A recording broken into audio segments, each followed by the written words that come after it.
Помимо крепкого чувства и взаимного уважения, их объединяют общие интересы и одна профессия, а значит, в семье царит взаимопонимание. Мудрая Марапат Алкановна окружает Флюру, которая оказалась в незнакомой среде, заботой и любовью. Абдрашид Алкамович работает врачом-ординатором в Жаркентской больнице, а Флюра Касьяновна – фельдшером в детской консультации. Последующий 20-летний период жизни Абдрашида Алкамовича – это время напряженной и ответственной работы, время огромной самоотдачи и становления как высококлассного хирурга. Через Панфиловский район проходит основная дорога на Китай, и этот участок находится в особой зоне риска. Огромное количество сложных больных после ДТП. От Жаркента до областного центра 300 километров, а значит, помощи от более опытных товарищей ждать не приходится, и все нужно делать самому. Травматологические операции, операции на черепе, брюшной полости, а на деле все сложнее, чем в книжке. И бывало так, что я размывался, выходил в свой кабинет, книжкой листал, потом опять пошел мыться и оперировать дальше. Или я звонил 2-3 часа ночи Талдыкурган своему шефу, главному хирургу области, говорил: Геннадий Григорьевич, я говорю, у меня такая ситуация, что вы подскажете? Он говорит, попробуй так делать, попробуй так делать. Я дальше опять мылся и заканчивал операцию. Находясь на периферии, он уже выполнял такие операции, которые выполнялись только здесь, в Алмате, в центральных клиниках, как резекция желудка, гастректомия и другие сложнейшие операции брюшной полости. Это была его студенческая мечта – стать общим хирургом и выполнять такие сложнейшие операции. В 1978 году его назначают заведующим большим хирургическим отделением на 60 коек. За ним приезжают ночами, потому что по существующим правилам сложных больных должен оперировать зав. Отделения. Однажды, чтобы спасти подростку жизнь, который тяжело пострадал в ДТП, Абдрашиду Алкамовичу пришлось сделать массаж сердца буквально руками. Он, по сути, живет в больнице. И, конечно, его знают и уважают все. Ему доверяют. Сегодня, с высоты своего полета, Абдрашид Алкамович рекомендует своим студентам начинать карьеру врача с областных больниц. Именно там проходит настоящая профессиональная закалка. Именно там становятся настоящими врачами. Но, конечно, такой напряженный график работы не мог бы долго продолжаться, если бы не понимание, терпение и любовь Флюры Касьяновны, на плечах которой основная забота о тепле домашнего очага. В 1974 году в семье Алкамовых рождается дочь Эльмира, в 1976-м вторая дочь Гульмира, а в 1983 году судьба посылает им третью дочку Асияну.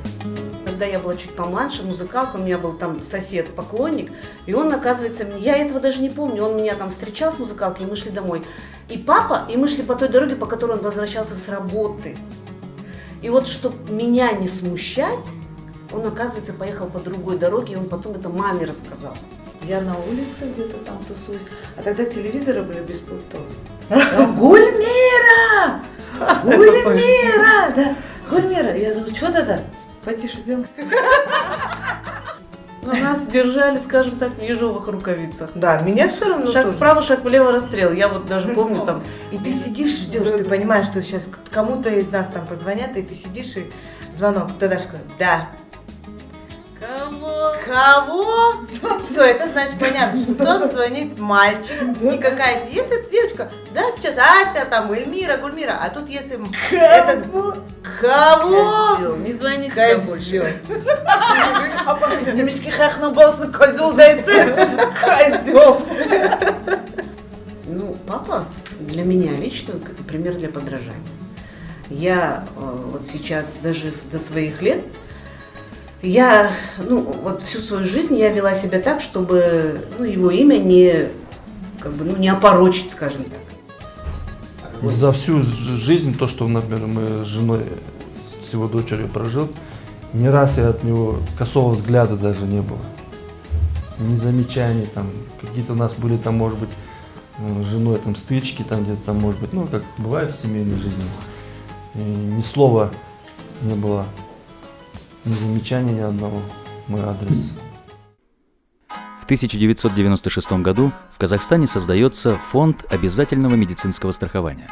Абдрашита Алкамовича назначают директором межрайонного фонда, и в его ведомстве 4 района. До 1998 года он работает там. И на этом заканчивается жаркентский период жизни семьи Алкамовых. Его переводят в Алматы главным специалистом управления фонда, начальником отдела медицинского страхования. Что касается его гражданских позиций как гражданина Республики Казахстан, когда мы с ним вместе работали в Республиканском культурном центре, он был одним из самых таких активных членов нашего правления. Все эти вопросы, которые мы там коллегиально обсуждали, он принимал в них самое активное участие, его советы, его деятельность, в общем-то, приносила успех нашему Республиканскому культурному центру. И мы могли показать нашему обществу, какие у нас замечательные люди есть, патриоты, которые работают на благо нашего государства. Когда областной центр Алматинской области переводят в Талдыкурган, Абдрашит Алкамович решает продолжить свою трудовую деятельность в качестве главврача Центральной больницы Илийского района в поселке Энергетический. Однако спустя 5 лет по состоянию здоровья Абдрашит Алкамович вынужден покинуть этот пост и с 2003 года перейти в качестве заведующего хирургическим отделением и узкими специалистами в 9-ю городскую больницу города Алматы, где славно трудится и по сей день. Там же создает клиническую базу университет и в Казахском национальном медицинском университете имени Асфендиярова неизменно преподает студентам старших курсов предмет всей его жизни – хирургию. Мне очень нравится с ним быть вместе, особенно когда он поет песни. И вообще он очень талантливый человек, не только как хирург, не только как певец, но и в других делах. Со временем меняются ценности. Когда-то в молодости Абдрашит Алкамович мечтал, чтобы на аллее почета в родном Жаркенте была его фотография. И если бы остался там, так бы оно и было. Но он уехал в столицу, и только так может передать свой колоссальный опыт будущему поколению. Он мечтал, чтобы родился мальчик, но Бог дал им с супругой 3 замечательных дочерей. И сейчас он очень рад этому, потому что дочери ближе к семье, к отцу. И теперь у Абдрашита Алкамовича уже 4 внуков и очаровательная внучка. Трижды в жизни он мог бы заняться научной деятельностью, но всякий раз мешали обстоятельства. Конечно, он стал бы профессором, доктором наук, но вряд ли осчастливил бы тысячи благодарных ему людей. Людям жизненно необходимы золотые руки, светлая голова и доброе сердце выдающегося врача-хирурга Абдрашита Алкамовича Алкамова.